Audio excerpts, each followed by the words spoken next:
All right, so get this. We're doing a deep dive into Elon Musk and AI. Oh, wow. And you sent over this essay. Uh-huh. And it is a lot. Yeah, it's a lot to unpack. It really is. It's, And I love that you're interested in not just like what he's doing, but why. Yeah, I think that's the more interesting part of it all. Yeah. Like, why is he doing all this? Because Is he a tech visionary? Is he a Bond villain? Right. You know, is he trying to save the world? Is he trying to rule the world? What's going on? Well, and the essay kind of starts with laying out his background. Right. And it's like, okay, this isn't some nobody. No. You know, we're not talking about like some random tech bro. Yeah. This is the guy who like revolutionized online payments with PayPal, shook up the car industry with Tesla. Yeah. He's trying to colonize Mars. Yeah. So clearly he doesn't think small.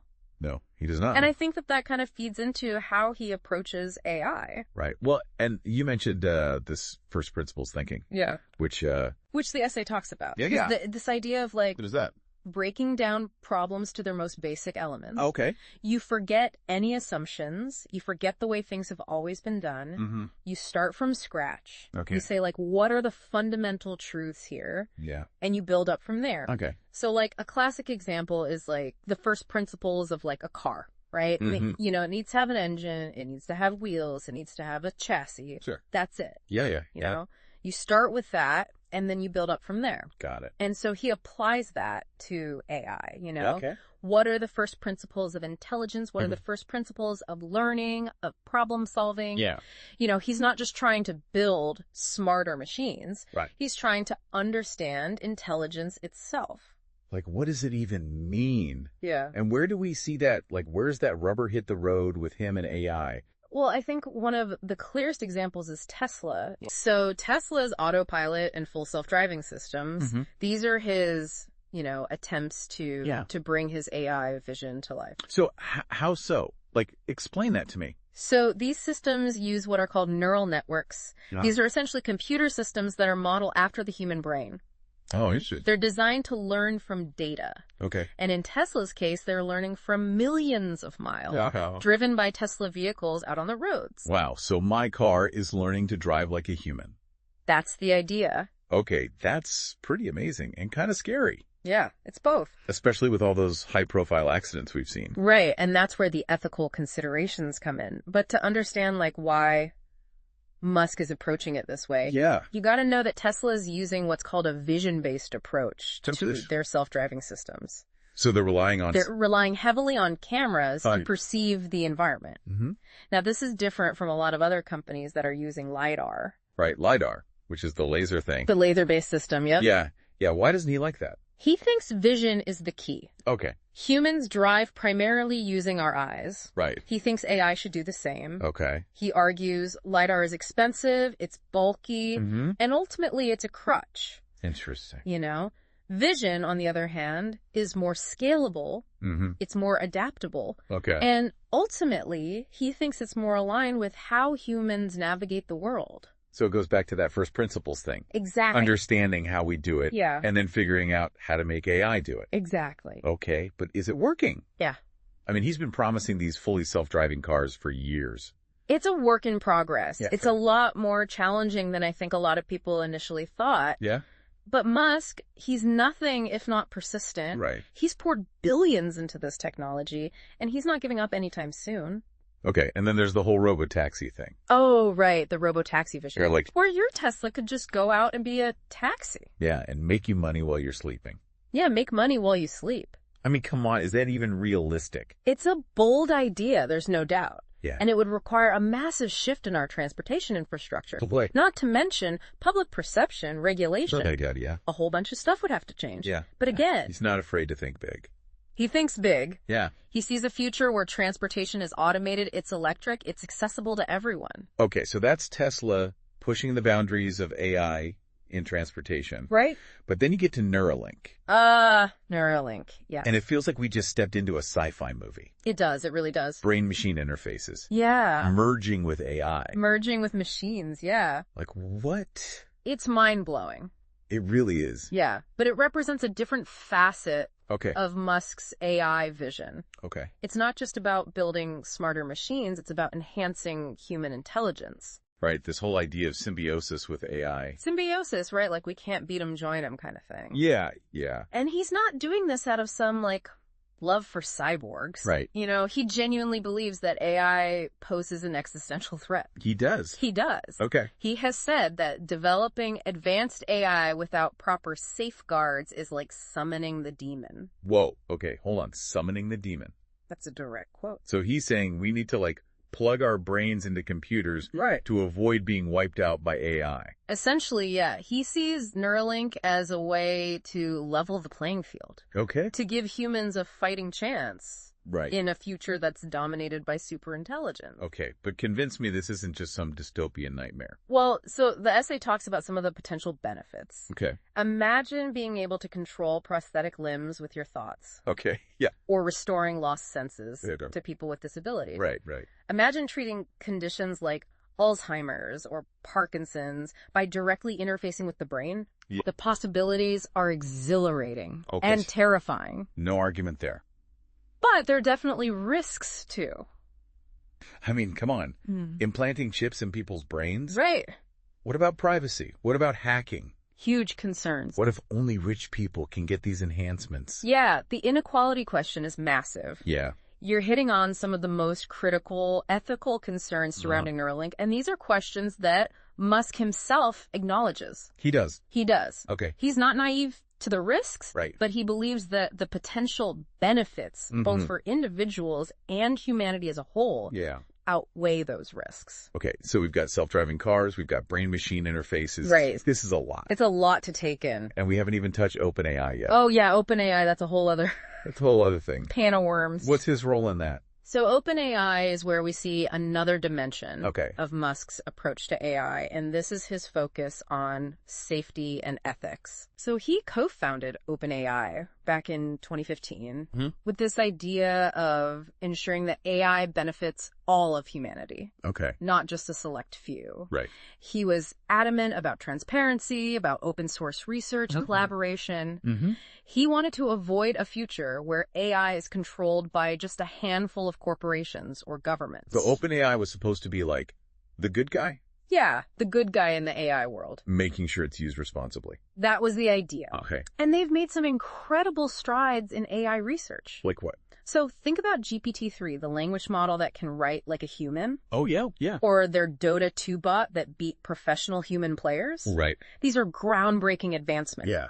But here's the thing. Didn't Musk leave the company in 2018? He did. Yeah. Why would he walk away from something he was so passionate about? That's a great question, and that's where things get really interesting. Okay. So he cited a couple of reasons. Okay. First, he was concerned about potential conflicts of interest with Tesla's AI development. Right. He didn't want to stifle competition or anything. Right. But more importantly, he was worried that OpenAI was straying from its original mission. Straying how? He felt that they were becoming too commercialized, too focused on building products and generating revenue. Got it. And he was worried that the emphasis on profit was overshadowing the ethical considerations that were so central to OpenAI's founding principles. And this goes back to our initial question. It does. Like, what are his motivations? What is he really after? Is he truly concerned about the ethics of AI? Yeah, right. Or is it all just a play for power and control?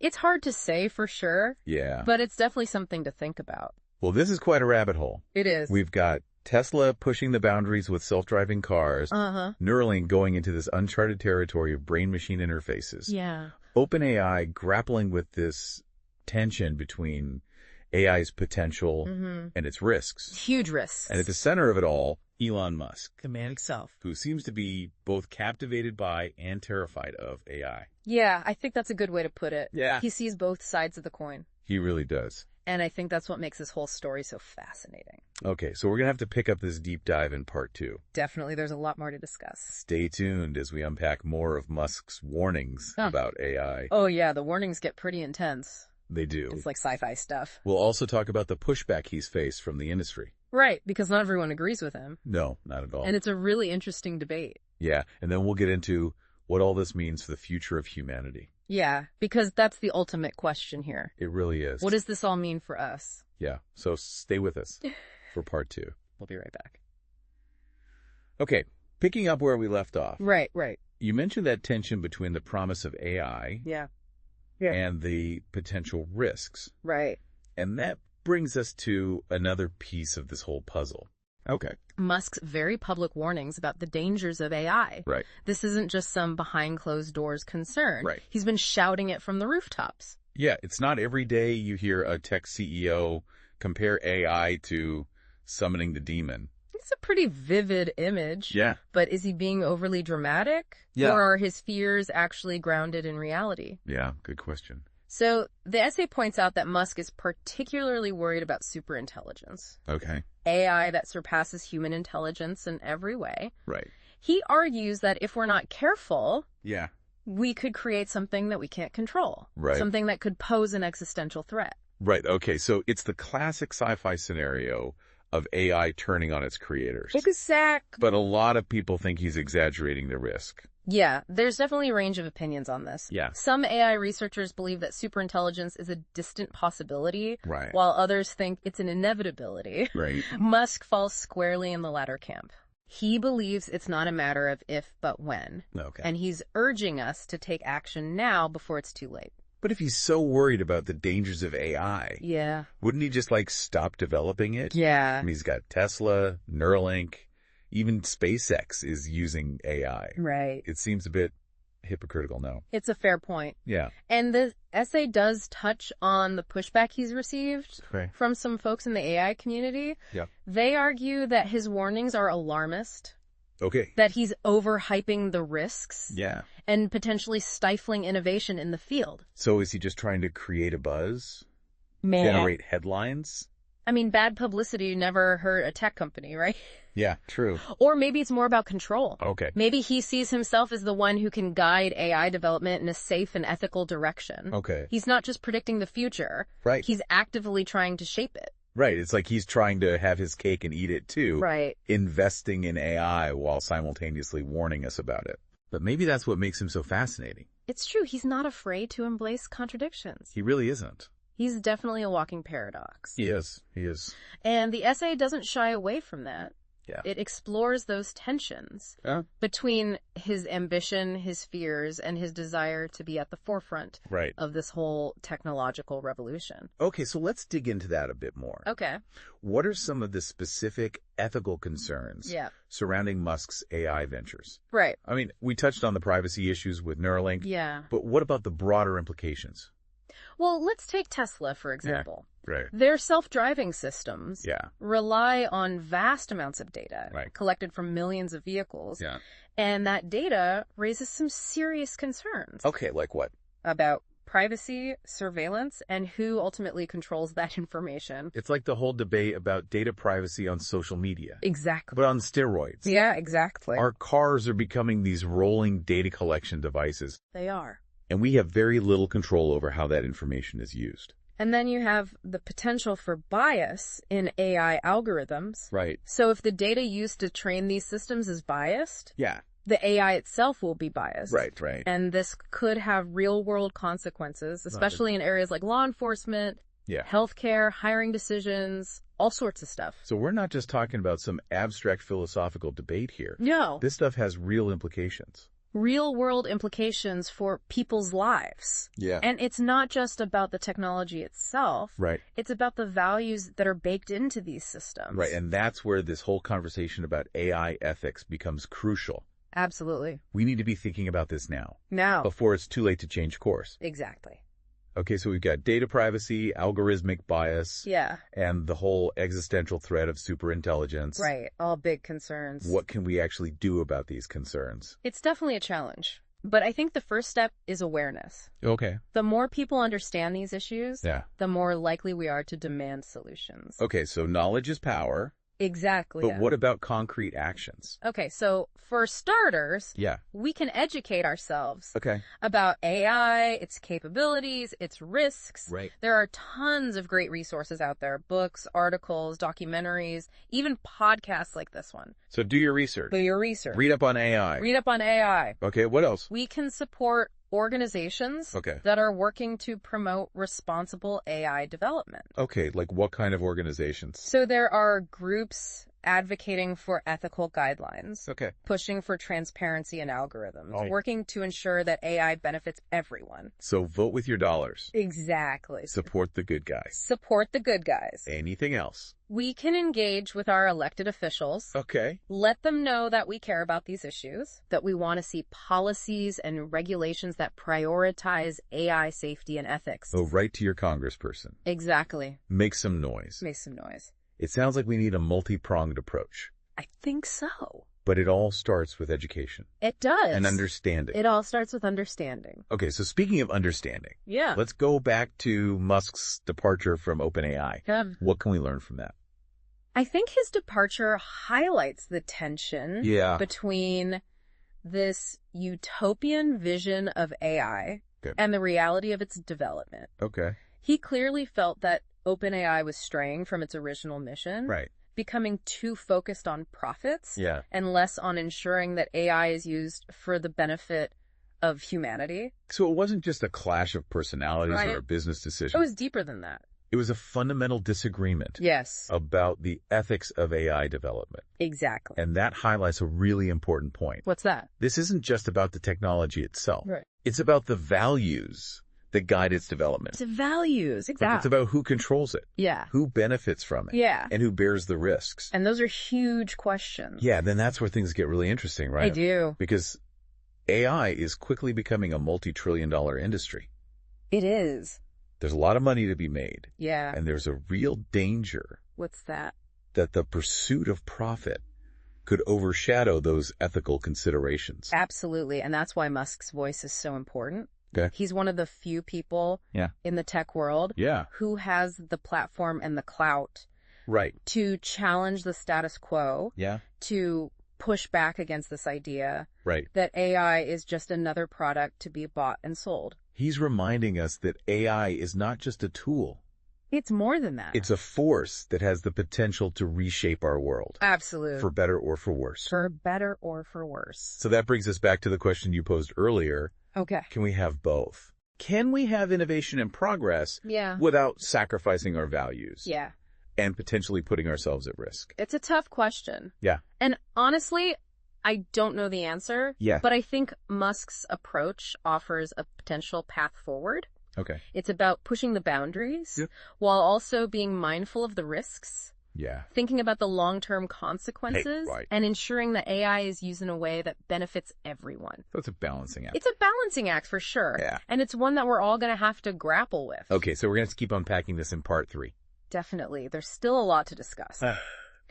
Okay, so we've looked at both sides of Elon Musk and AI. We really have. You've got this brilliant innovator pushing boundaries. Yeah. But this deep-seated fear of what he's creating. Right. Like, are we unleashing something we can't control? Exactly. And that's the big question. Yeah. How do we get the good stuff? Yeah. Without the demon. Without summoning the demon. Right. How do we do that? That is the million-dollar question. Yeah. And there's no easy answer. Right. But I think looking at how Musk is approaching this is interesting. Okay. He's not saying stop all AI research. Right. He's not saying ignore the risks. Right. He's pushing for a cautious approach. Okay. Like, let's not just build the most powerful AI possible. Right. Let's make sure it's safe, ethical, aligned with human values. Yeah, like build in some safeguards. Exactly. Back to the get-go. Exactly. And that's where his call for regulation comes in. Okay. He's not anti-regulation. Okay. He wants responsible development. Right. He says we need guidelines, safeguards, oversight to ensure AI is used for good.